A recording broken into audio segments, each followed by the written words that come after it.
Pasajes muy preciosos para ver. El título que le pusimos ahí fue, o que le puse fue, tranquilidad, porque Dios quiere que estemos tranquilos. Los himnos, todos los himnos nos llevan hacia eso, a tener tranquilidad.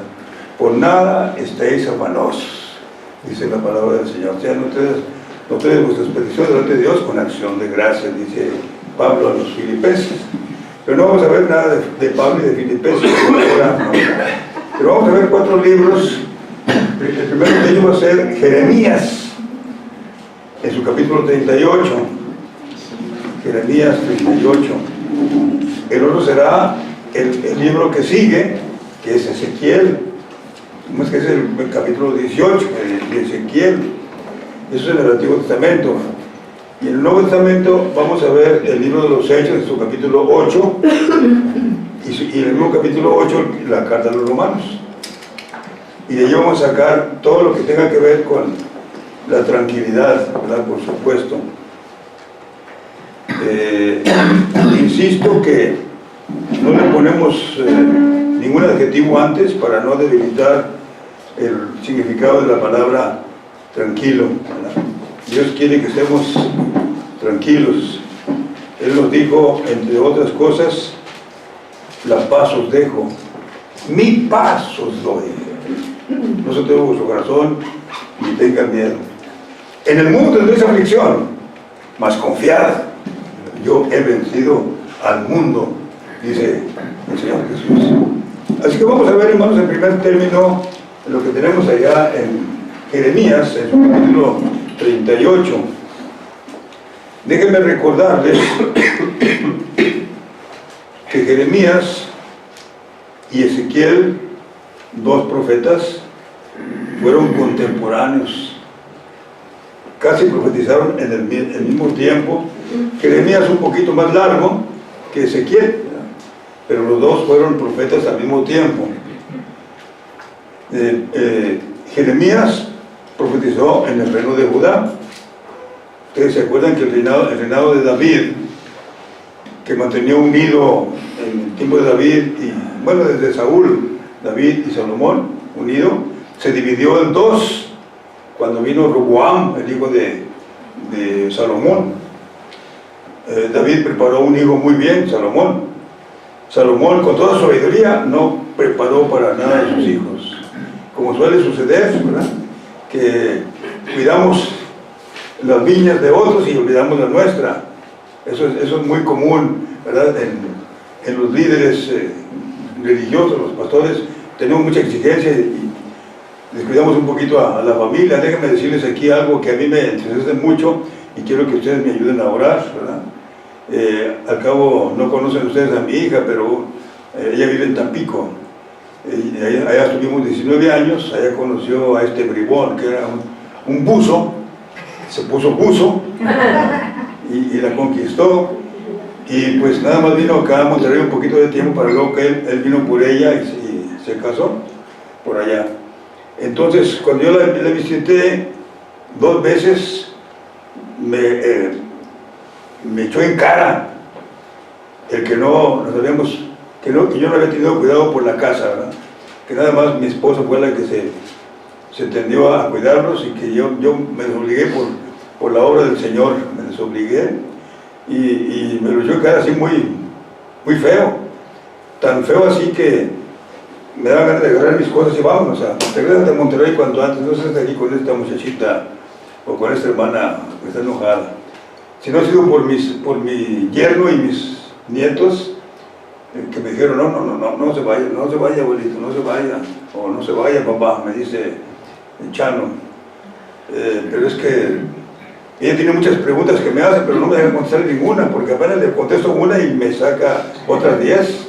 Aprendió a la mamá, en ese sentido. Porque cuando yo iba, ella había venido 10 veces, ¿no? Bueno, y le dije, pues fíjate que me extraña mucho que tanta gente me quiera, hermanas y hermanos me aprecian mucho. Y me dijo una cosa que me ha calado: es que ellos nunca han vivido contigo, por eso. todavía se me hace chilito el cuerpo, ¿verdad?, cuando pienso en eso. Así que ayúdenme a orar por ella, porque inclusive no está reuniéndose en ninguna parte, no olvida su fe, ¿verdad?, llama al Señor y toda la cosa, pero su esposo y sus hijos y ahora mis nietos y luego ahora mis bisnietecitas pues no están cultivándose en la vida espiritual, así que esa es mi preocupación grandísima. Ustedes a orar. Bueno, ¿por qué les digo todo esto, hermanos? Porque David sí tuvo cuidado de preparar a un hombre como fue Salomón, e incluso con una mujer que él había tenido en forma pues un tanto desordenada, con Betsabé, que era esposa de uno de sus generalazos de confianza, pero él la hizo su esposa después de que murió Urías. Pero Betsabé le ayudó en la educación de su hijo Salomón, salió buenísimo el hijo, ¿verdad? Pero Salomón no tuvo cuidado de educar a ninguno de sus hijos, y cuando Roboam fue el rey, se dividió el reino, ¿verdad? Entonces hicieron dos reinos, y el reino del norte pues sucumbió después de algunos años. Todos los reyes del reino del norte, cuyos nombres encontramos en el primer libro de Reyes, no lo encontramos en los libros de Crónicas, sino en el primer libro de Reyes. El primer libro los dos libros de Reyes hablan de los reyes de Israel y de Judá, y el libro de Crónicas habla nada más el segundo libro de Crónicas habla de los reyes de Judá, nada más. Quiero que tengan todos esos datos en su corazón, ¿verdad?, y en su mente, porque pues son útiles, por eso les estoy diciendo a ustedes. Y cuando Asiria conquistó Samaria, la capital del reino de Israel, pues se dispersaron por el mundo los judíos, y el rey asirio pobló Samaria, pero con gente no judía. De allí que venía esa diferencia entre judíos y samaritanos, que no se trataba, ¿se acuerdan? Que no se trataba. Bueno, a eso se debió. Pero después Samaria sucumbió ante el reino de Babilonia. Babilonia creció mucho, y Dios preparó a ese pueblo, a ese reino, a Babilonia, para traer a su pueblo y disciplinarlo, porque también su pueblo se iba cada día echando más a perder. Entonces el Señor, en su sabiduría, preparó a Babilonia para disciplinarlos, y fue en algún tiempecito y visitó allá Judá, y se llevó a algunos de los jóvenes. Se le gustaba mucho tener ahí jóvenes inteligentes entre sus jóvenes, para que ellos les enseñaran a los de él, y en fin. Y ahí iba Daniel, y iban Sadrach, Mesach y Abednego, y otros, muchos más, ¿verdad? Bueno, y Ezequiel también fue llevado, pero ya jovencito, entre esos grupos, y fue a dar a Babilonia. Bien, entonces ahora, ya divididos los reinos, vienen los reyes de Judá, que pues iban más o menos bien, pero ya al último estaban echándose a perder, como fue el caso del último, que vamos a ver ahora, que fue Eliasim.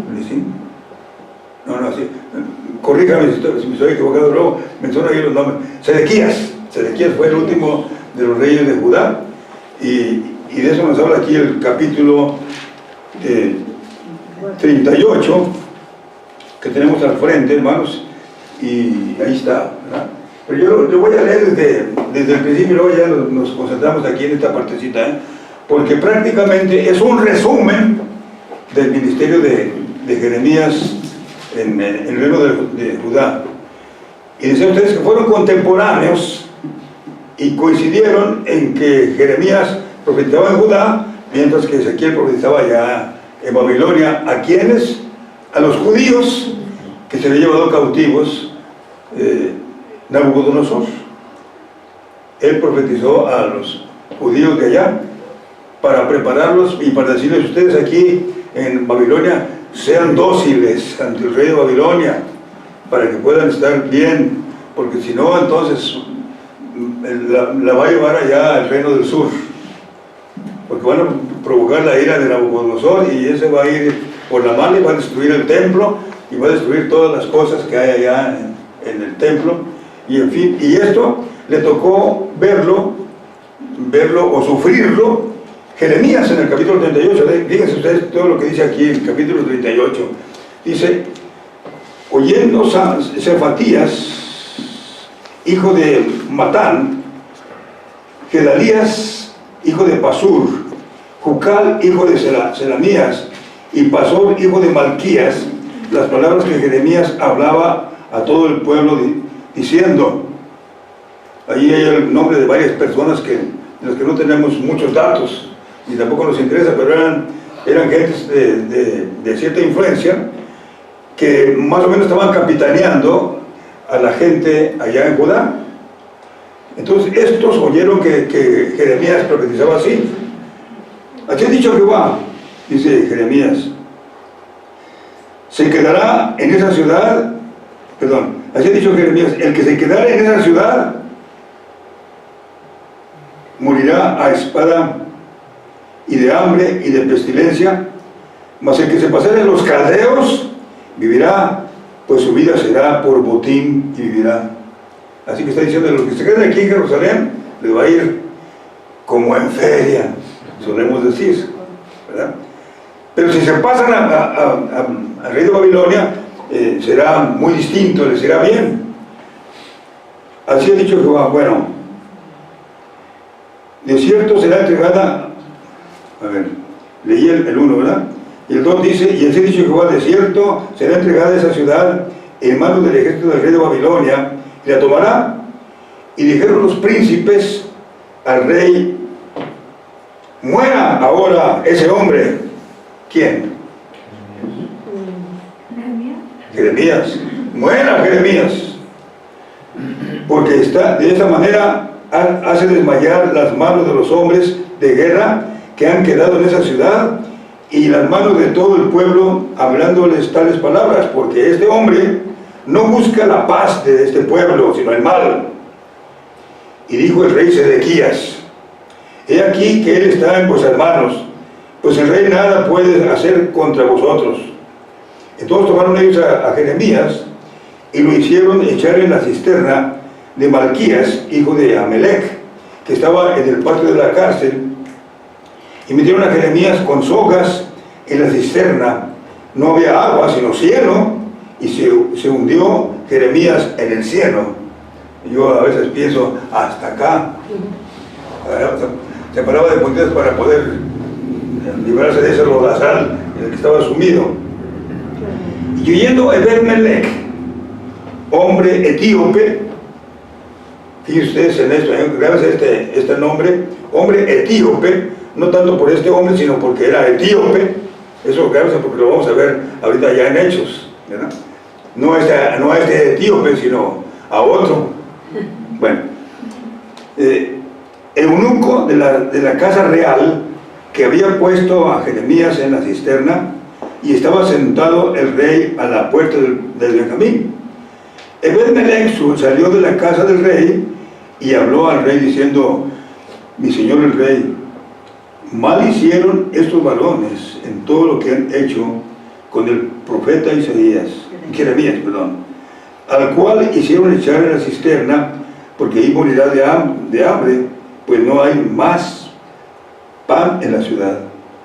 Entonces mandó el rey al mismo etíope, Ebed-Melech, diciendo: toma en tu poder 30 hombres de aquí y a sacar al profeta Jeremías de la cisterna antes que muera.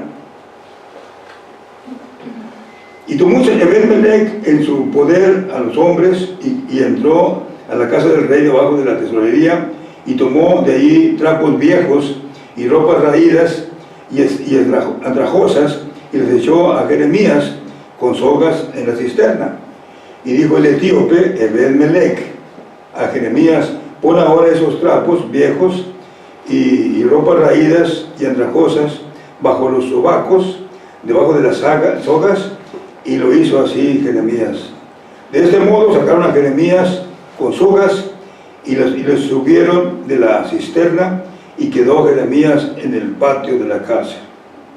Después envió el rey Sedequías e hizo traer al pueblo, al profeta Jeremías, a su presencia, en la tercera entrada de la casa de Jehová, y dijo al rey a Jeremías: te haré una pregunta, no me encubras ninguna cosa. Y Jeremías dijo a Sedequías: si te lo declarare, ¿no es verdad que me matarás? Y si te diere consejo, ¿no me escucharás? Y juró el rey Sedequías en secreto, hacia el oído a Jeremías, diciendo: vive Jehová, que no nos hizo esta alma, que no te mataré, ni te entregaré en mano de esos varones que buscan tu vida. Entonces dijo Jeremías a Sedequías, ahí va: así ha dicho Jehová, Dios de Israel, de los ejércitos, Dios de Israel, si te entregas enseguida a los príncipes del rey de Babilonia, tu alma vivirá, y la ciudad no será puesta a fuego, y vivirás tú y tu casa. Pero si no te entregas a los príncipes del rey de Babilonia, esta ciudad será entregada en manos de los caldeos, y la pondrán a fuego, y tú no escaparás de sus manos. Y dijo el rey Sedequías a Jeremías: tengo temor de los judíos que me han pasado a los caldeos, no sea que me entreguen en sus manos y me escarnezcan. Y dijo Jeremías: no te entregarán. Oye ahora la voz de Jehová, que yo te hablo, y te irá bien y vivirás. Pero si no quieres entregarte, es palabra que me ha mostrado Jehová. Y aquí que todas las mujeres que han quedado en la casa del rey de Judá serán sacadas, y los príncipes del rey de Babilonia, ellas mismas dirán: te han engañado y han provocado contra ti tus amigos, hundieron en el cieno tus pies y volvieron atrás. Sacarán pues todas las mujeres y los hijos de los caldeos, y tú no escaparás de sus manos, sino que por mano del rey de Babilonia serás apresado, y esa ciudad quemada a fuego. Y dijo Sedequías a Jeremías: nadie sepa esas palabras y no morirás. Y los príncipes oyeron que yo le hablaba contigo, y vinieron a ti, y te dijeren: decláranos ahora que hablaste con el rey, y no nos lo encubras, y no te mataremos. Así mismo que te dijo el rey, le dirás: supliqué al rey que me hiciera volver a casa de Jonatán, para que no me muriera allí. Y vinieron luego todos los príncipes a Jeremías y le preguntaron, y él les respondió conforme a todo lo que el rey le había mandado. Con eso se alejaron de él, porque el asunto no se había oído. Y miren este versículo: y quedó Jeremías en el patio de la cárcel hasta el día en que fue tomada Jerusalén, y allí estaba cuando Jerusalén fue tomada. Y luego más adelante ya habla de la destrucción de Jerusalén. Pero a Jeremías le tocó nada más oír: están destruyendo Jerusalén, están destruyendo el templo y están llevando todo. Afortunadamente Jeremías, entre esta situación, o cuando él tuvo manera, no lo encontramos en ninguna parte de la Biblia, salvo en uno de los libros deuterocanónicos, que es el segundo libro de Macabeos. Y allí en el capítulo 2 del segundo libro de Macabeos relata cuando Jeremías, sabiendo lo que iba a pasar en Judá, se preocupó y llevó a algunos hombres con él, y se llevaron el arca del testimonio, y se llevaron el arca del testimonio y algunas de las cosas santas, y las escondieron allá en una cueva, y luego le pusieron una piedra para cubrirlas ahí.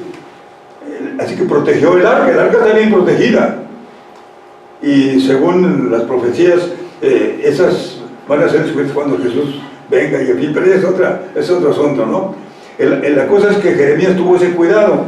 Ahora, ustedes se han de acordar, ¿no?, que cuando el Señor Jesucristo le preguntó a sus discípulos allá en Cesarea de Filipos: ¿quién dicen las gentes que es el Hijo del Hombre? ¿Se acuerdan qué respondieron ahí entre ellos? Dijeron, pues uno dice que eres Jeremías, otro que eres Elías, o alguno de los profetas. Después de lo cual el Señor dijo, bueno, ¿y ustedes qué dicen de mí? Y Pedro hace la gran confesión, ¿verdad? Pero lo que quiero decirles es que ellos dijeron, algunos piensan que Jeremías, porque a Jesús le pasó casi lo mismo que a Jeremías. A Jeremías no lo crucificaron, ¿verdad? Pero al Señor sí lo crucificaron. Entonces muchas veces el Señor actuó como Jeremías, lloró allá en la ciudad de Jerusalén. A Jeremías le llamaban el profeta llorón. Y me gustaría, hermanos, vamos a ver allá el Salmo número 69, para que veamos lo que captó David y escribió en ese salmo hermoso, que es un salmo mesiánico, totalmente habla del Señor Jesucristo, de su sufrimiento. Y notemos en los primeros versículos del Salmo 69 lo que dice, que prácticamente es lo que le pasó a Jeremías. Sálvame, oh Dios, porque las aguas han entrado hasta el alma. Estoy hundido en cieno profundo, donde no puedo hacer pie. He venido a abismos de aguas y las corrientes me han anegado. Cansado estoy de llamar, mi garganta está enroquecida. Han desfallecido mis ojos esperando a mi Dios. Y luego ya sigue hablando un poquito más acerca de los sufrimientos del Señor Jesús. Pero esta partecita tiene mucho que ver con la experiencia que tuvo allá Jeremías en la cisterna, ¿verdad? De cualquier manera, Jeremías, después de haber estado ahí en ese lugar, logró que lo sacaran y por fin estuvo tranquilo. La tranquilidad se encuentra en el Señor y la consiguió Jeremías en este momento. Situación que aprovechó Sedequías para hacerle ya una pregunta, ya que le diga, ahora tú has platicado muchas sobre esto, pero ahora dime, aquí entre nos, dime la verdad. Y entonces Jeremías le repite, si tú te entregas voluntariamente, vas a vivir allá tranquilo y ya no habrá ningún problema para Jerusalén, ¿verdad? Pero si no lo haces, entonces Jerusalén va a ser destruida totalmente. Y este hombre que había encontrado la tranquilidad en un momento, cuando estaba frente al siervo de Dios, pues no la aprovechó y no hizo caso de lo que Jeremías dijo, porque temía a todos los judíos de ese tiempo, que ya estaban pensando que Jeremías era un traidor, y por eso le habían tratado de esa manera, ¿verdad? Bueno, ahora vamos allá con Ezequiel, hermanos, para que veamos una cosa más que también nos da un poquito de tranquilidad en un sentido. Allá en Ezequiel 18, okay. Vino a mí palabra de Jehová diciendo, hijo de hombre, pon tu rostro contra Gog, en tierra de Magog, príncipe soberano de Mesec y Tubal, y profetiza contra él. Así ha dicho Jehová el Señor, he aquí yo estoy contra ti, oh Gog, príncipe soberano de Mesec y Tubal, y te quebrantaré. Este es el 18, hermanos. No, es el 38, es el 18, discúlpame, sí, di el mal del dato, discúlpame, Yenita, pero vamos a ver ya mejor en el 18. Recuerden ustedes que selecciono entre 18 o 38, según se refiere, haya más relación con el 38 de Jeremías. Por eso me quedé con el 18. Bueno, ok, disculpen esta interrupción. Vino mi palabra de Jehová diciendo, ¿qué pensáis vosotros, los que usáis este refrán sobre la tierra de Israel, que dice, los padres comieron las uvas agrias, y los dientes de los hijos tienen la dentera?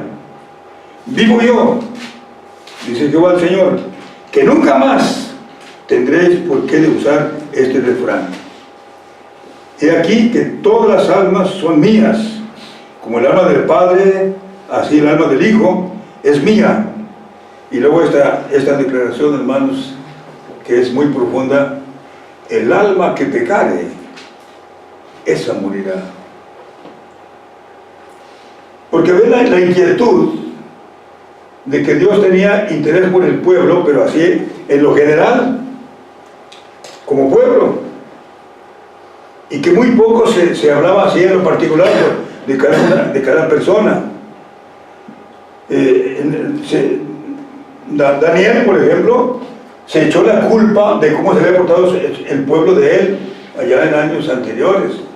Y él pedía: Señor, perdónanos aquellos pecados que cometieron nuestros antepasados. Estamos sufriendo por los pecados de ellos. Perdónanos.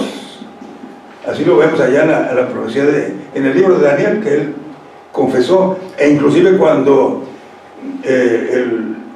sus enemigos ahí habían planeado algo para hacerlo, para que a él lo destituyeran. ¿Se acuerdan ustedes cuando pidieron al rey: oye, rey, bueno, uno de los reyes dijo: ¿qué te parece si ponemos ahí un decretón así medio simpaticón, ¿verdad? En donde se diga que cualquiera que le pida algo a alguien que no seas tú, sea echado en el foso de los leones. ¿Qué te parece? Pues está bien, hagan lo que quieran ahí. Ahí está el sello y ahí está mi firma, ¿no? Háganlo. Y entonces él, como estaba muy ocupado, no se fijó en lo delicado de este asunto, y pues resultó que Daniel supo del decreto aquel y se preocupó, y adrede abría las ventanas de su recámara, y ahí se arrodillaba ante el Señor para decir: Señor, perdónanos como pueblo, no tomes en cuenta los pecados de nuestros antepasados y líbranos. Y él se ponía a orar hasta 3 veces. Y aquellos que habían formado este complot, ese decreto, le dijeron al rey: mira, ahí está, Daniel está orando, mira, está haciendo lo contrario de lo que firmamos en el decreto, así que al fuego de los leones. Y entonces el rey se preocupó mucho y hizo dice la Biblia, que hizo por salvar a Daniel, pero pues era un decreto, y los decretos allí entre esos reinos no podían ser abrogados. Así que Daniel pues tuvo que ser echado al foso de los leones. Y lo único que hizo el rey fue decirle: pues que el Señor te protija, a Darío, que el Señor te proteja. Yo quise librarte, pero no se pudo, así que ahí va, al foso de los leones. Y a los leones no les habían dado de comer por 3 días, para que tuvieran mucha hambre y luego se devoraran a Daniel. Pero resultó que Daniel fue librado de la boca de los leones por el ángel del Señor. El Señor cerró la boca de los leones y salió ileso.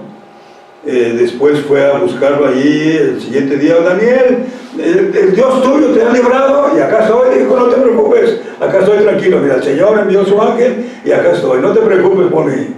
Bendito sea el Dios de Israel. Y hace un decreto más en donde condena a aquellos que hablan en contra del Dios de Daniel. Pero mientras tanto, Daniel fue echado al foso de los leones, pero no pasó nada, ¿no? Ahora, la tranquilidad aquí que da Ezequiel es esta: ya no vamos a llevar los pecados de nuestros antepasados, ya cada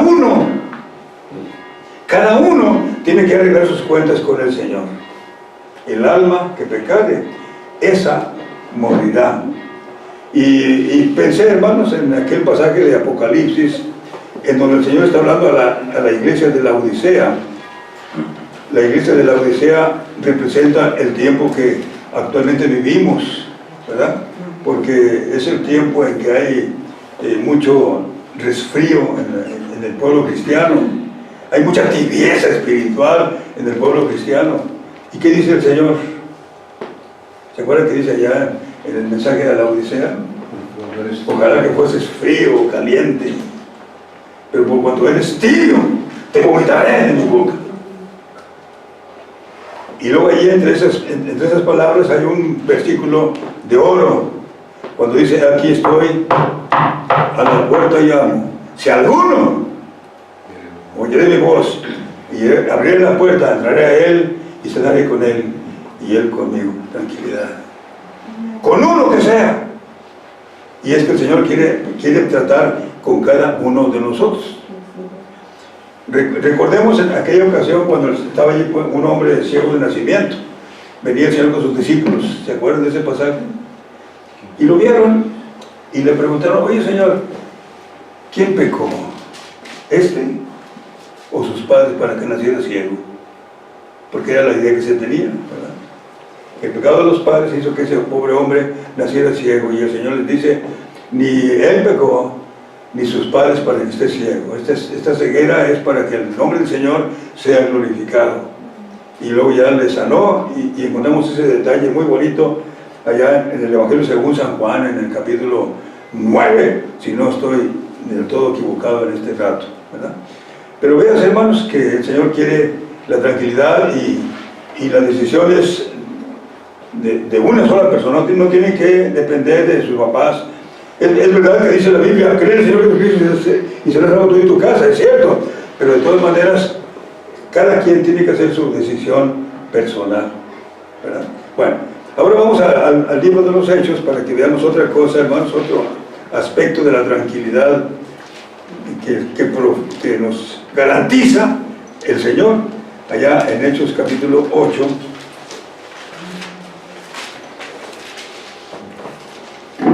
Si ustedes ven en el capítulo 6, está el nombramiento de los diáconos, solemos decir que son los diáconos.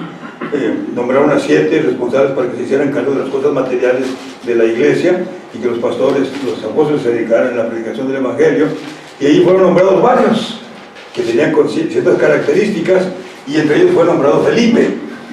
Bueno, a Felipe lo vemos aquí en el capítulo 8, que oye la voz del Señor, y el Señor le dice, oye Felipe, mira, ve al camino que desciende allá en el desierto, ve para allá, al desierto. Y Felipe, obediente, fue allá al desierto. Y estando en el desierto, iba un carro de regreso a Etiopía. Iba ya de regreso a Etiopía, y le dice, júntate a ese carro. Y es lo que dice el texto. Y una vez el Señor habló a Felipe diciendo, levántate y vete hacia el sur, por el camino que desciende de Jerusalén a Gaza, el cual es desierto. Entonces se levantó y fue, y sucedió que un etíope, eunuco, funcionario de Candace, reina de los etíopes, el cual estaba sobre todos sus tesoros, y había venido a Jerusalén para adorar, volvía sentado en su carro leyendo al profeta Isaías. Y el Espíritu dijo a Felipe, acércate y júntate a ese carro. Y luego sigue ahí la descripción. Pero les dije a ustedes que guardaran ese nombre del etíope, ¿se acuerdan? Etíope, que era más o menos lo mismo a que acá estaba encargándole el rey para el cuidado de Jeremías. Es un etíope. Ese etíope africano vino a la fiesta del Pentecostés y escuchó en su idioma, porque ustedes recordarán que el Señor habló puso lenguas en sus discípulos, y hablaron de acuerdo con la lengua de los pueblos ahí representados. Y ese etíope escuchó de uno de ellos el mensaje de salvación, y se entusiasmó tanto que hasta compró un rollo del profeta Isaías, porque le gustó a eso, y dijo, pues cuando menos este rollo me llevo. Y a ver ustedes cómo estaban los rollos, era mucho rollo, como les decían ustedes, ¿no? Y ya en su carro lo desenredó y empezó a leer allí la profecía de Isaías 53. Y en ese momento el Señor, en su misericordia, con sus planes perfectos, le dice a Felipe, acércate. Y él escuchó que iba leyendo hasta en voz alta, mas él herido fue por nuestras rebeliones, morido por nuestros pecados, y el castigo de nuestra paz fue sobre él, y por sus llagas fuimos nosotros curados. Todos nosotros nos cargamos como ovejas, y cada cual se apartó por su camino, más que va cargó en él el pecado de todos nosotros. Así que iba con sus ojos así muy bien abiertos, el eunuco, y Felipe le dice, ¿entiendes lo que lees? Dice, pues ¿cómo entender si no hay quien me lo explique? Y entonces subió al carro, y dice la Biblia ahí en este libro de los Hechos, que comenzando desde ese pasaje, le anunció el Evangelio de Jesús al etíope aquel. ¿Y qué tanto le diría Felipe al eunuco? ¿Qué tanto no le hablaría el Felipe al eunuco? Que cuando llegaron a cierta agua, dice el eunuco, aquí hay agua, ¿qué impide que yo sea bautizado? Y Felipe le dijo, bueno, pues si crees, bien pues, sí, yo creo, y yo creo que Jesucristo es el Hijo de Dios. Y paró el carro y descendieron ambos al agua, Felipe y el eunuco, y lo bautizó. Y después de este relato que encontramos aquí en el pasaje de Hechos 8, vemos que el tipo se fue tranquilo, regresó a su patria tranquilo, y Felipe regresó a sus actividades normales allá en donde vivía. Pero vimos ahí la tranquilidad de Etíope. Y ahora vamos a Hechos, a Romanos capítulo 8, que es el pasaje hermoso que hemos mencionado ya varias veces y que es una joya. Recordemos que el libro de la carta de los Romanos era muy apreciada por los convertidos también allá en el Pentecostés, que estuvieron allá en Roma, porque allá, entre los que había allá en Roma, había etíopes, pero también había romanos, cretenses, árabes y de varias nacionalidades.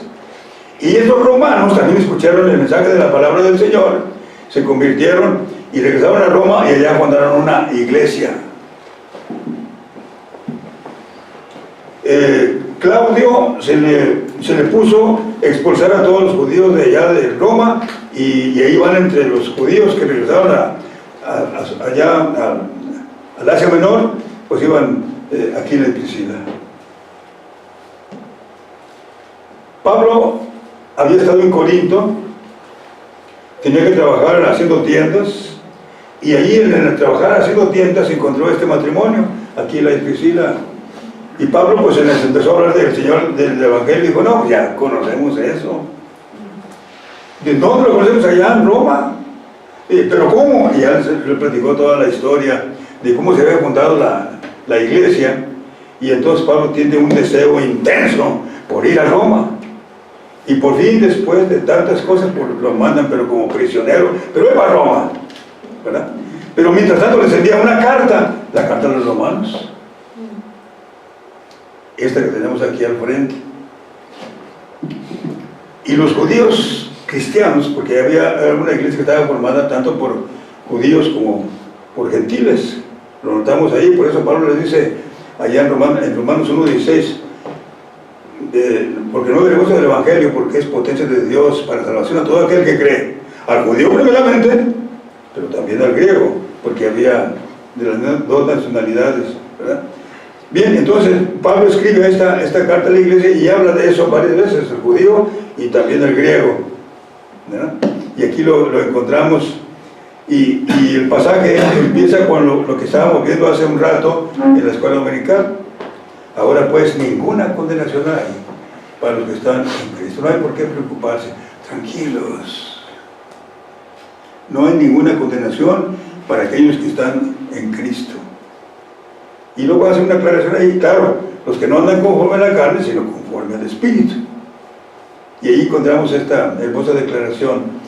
Pero empezando con esta seguridad, ahora pues ninguna condenación hay para los que están en Cristo Jesús. Discúlpenme, pero eso hablamos allá en el culto de las 8, en la primera, ¿verdad?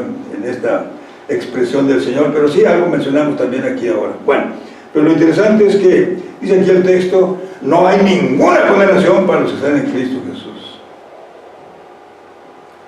Y no obstante, me gusta empezar así, que para esta declaración tan hermosa, hermanos, para esto que encontramos aquí en 8, como que Marcos sí preparó Pablo preparó un marco, ¿verdad? En el marco donde dice, ay de mí, porque lo que no quiero hacer es lo que hago, y porque lo que debo hacer no lo hago. Miserable de mí, ¿quién me librará de este cuerpo de muerte?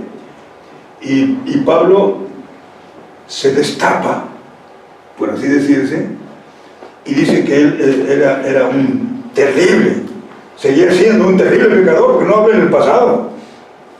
Dice, lo que quiero y lo que quiero no lo hago, y lo que no quiero es lo que hago en el tiempo presente. Así que Pablo se declara como pecador. Ese fue el marco. Pero luego la declaración hermosa allí dentro de ese marco es, ninguna condenación hay para los que están en Cristo Jesús. No obstante, lo que somos, la condición en que nos encontramos, pues no hay condenación para aquel que está en Cristo.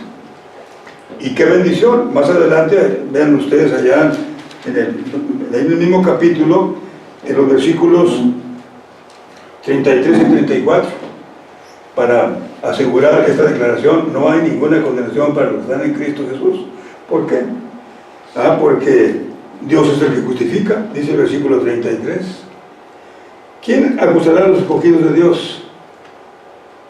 Dios es el que justifica.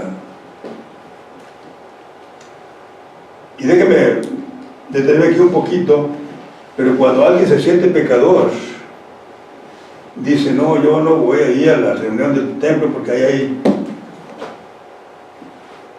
dicen a veces hipócritas, ¿verdad? Porque dicen: pues siendo tan malos, ahí están cantando muy a gusto. Después de que la semana se portaron mal, ahí están cantando muy a gusto, ¿verdad? Entonces el diablo cuando tú quieres que te portaste mal, que quieres irte, te dice: así, con esa cara vas a ir, con esa cara de pecador vas a ir. Entonces la persona dice: pues mejor no quiero ser hipócrita. Bueno, me detuve un poquito porque acabo, inclusive tengo una correspondencia por teléfono, por el celular, con una hermana que vive allá en Florida, y vivió aquí su mamá enfermita. Veo a las hermanas porque les dije de ella para que la fuéramos a visitar. Ese día que queríamos ir a visitarla, estaba ella aquí con su mamá que estaba enferma. Sigue ella delicada, ¿verdad? Pero no nos recibió.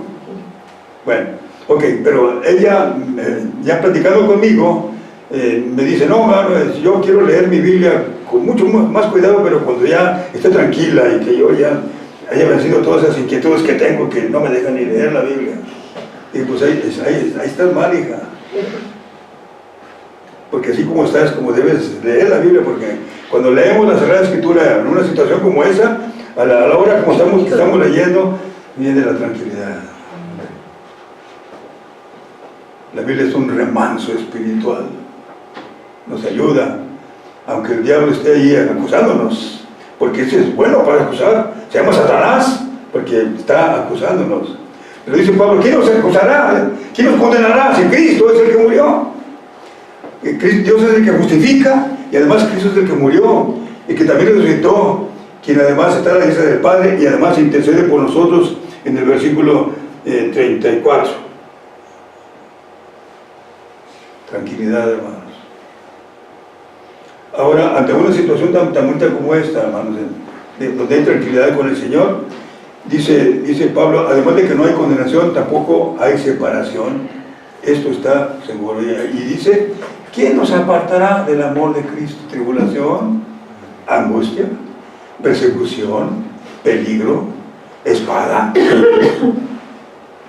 Y agrega Pablo y dice: antes, en todas estas cosas, la persecución, la angustia, somos más que vencedores por medio de aquel que nos amó.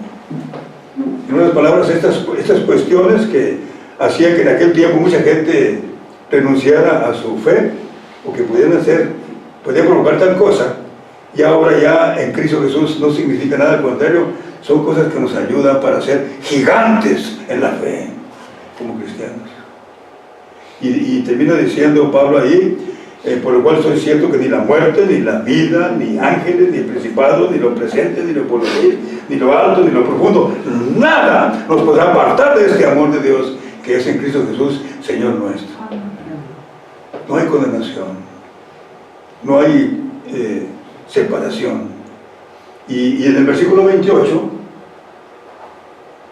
de Romanos 8:28 dice: sabemos que los que aman a Dios, todas las cosas les ayudan para bien. Esto es, a los que conforme a su propósito son llamados. Porque a los que antes conoció, los predestinó. Y a los que predestinó, a eso también los llamó. Y a los que los llamó, a eso también justificó. Y a los que justificó, también glorificó. Dice allí uno de los versículos. Versículo 38, porque a los que antes conoció, también los predestinó para que fuesen hechos conformes a la imagen de su Hijo, para que Él sea el primogénito entre muchos hermanos.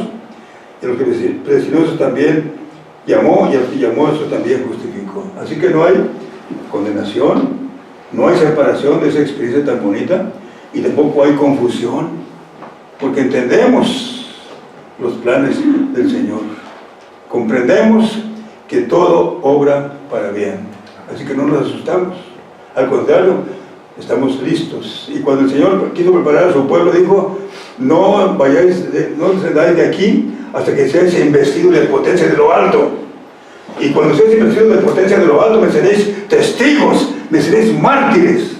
Lo que quiere decir ahí la palabra. Es decir, que después de esa experiencia con el Señor, hermanos, cuando el Espíritu Santo está aquí en el corazón, la gente es tan valiente que dicen: no le hace que muera en la batalla. Yo predico el Evangelio, sobre todo en aquel tiempo tan difícil. Porque todas aquellas cosas al contrario nos ayudan más en nuestra vida espiritual. Y ya para terminar, ahora sí, ya se fueron las 2 horas. No te creas.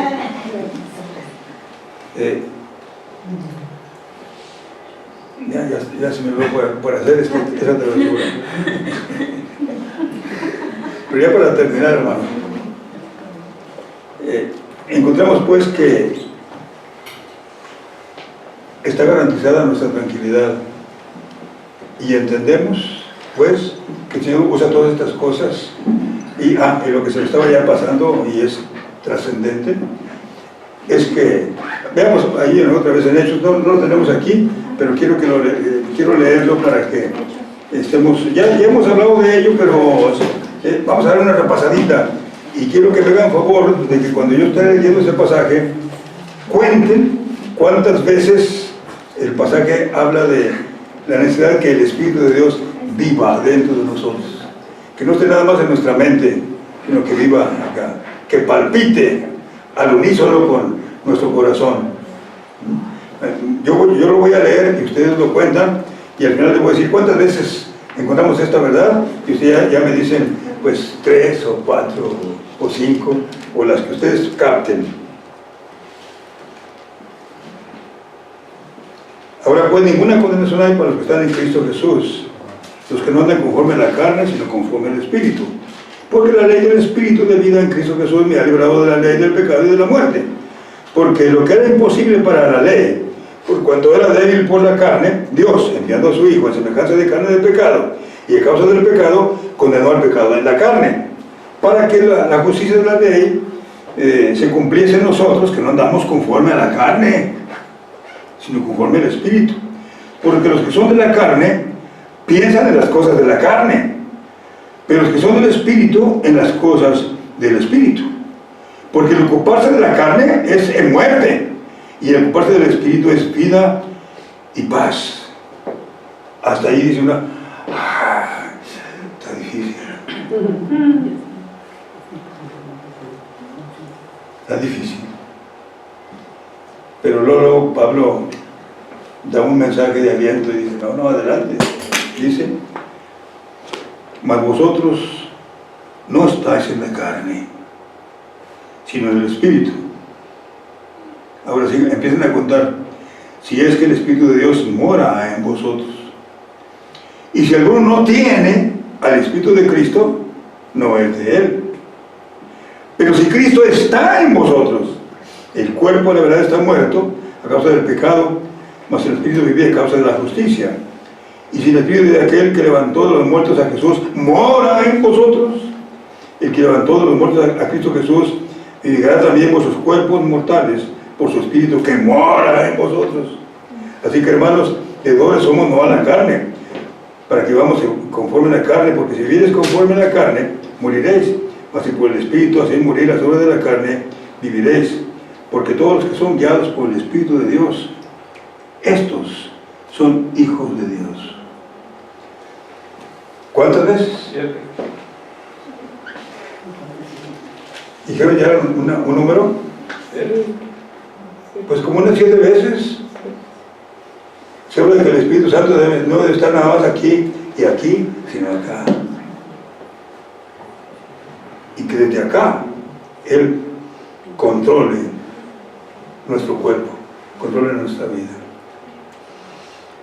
Que allí que debemos estar seguros de que vivamos, no nosotros, sino que viva Cristo en nosotros. Termino ahora sí. Aquí estoy en la puerta y llamo. Si alguno oyere mi voz y abriré la puerta, entraré a él y cenaré con él y él conmigo. Pónganse en pie, hermanos.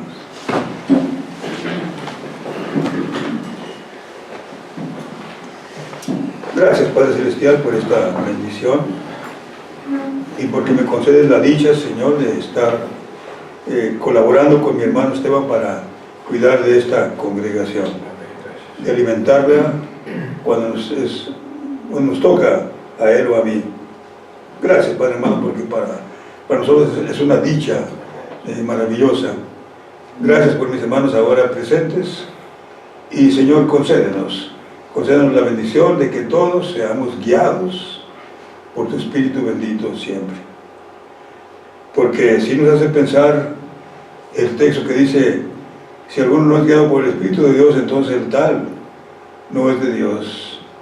Y, Señor, nosotros queremos ser tuyos por tanta bendición que nos concedes. Bendice, Padre amado, a cada uno de mis hermanos y ábranos en lo íntimo a cada quien, porque tú conoces la verdad en lo íntimo, Señor, y nos haces comprender sabiduría. Gracias, Padre amado, por tu palabra. Gracias, Señor bendito, por los planes que se acaban de expresar. Y, Señor, concédenos estar en el lugar que tú quieres, Padre amado, para alcanzar a mayor número de creyentes, porque mis hermanos están testificando ahí en donde viven. Y la gente a quien se le habla, pues no puede venir hasta acá, Señor. Pero sí iría allí, en un lugar más cercano. Ayúdanos, Padre amado, en esto, en que ahora se ocupó una buena parte del tiempo de esta mañana. Gracias, Padre amado, en todo. Despido con tu bendición en el nombre de Cristo Jesús, nuestro Salvador. Amén. Que Dios me bendiga, hermanos. Gracias.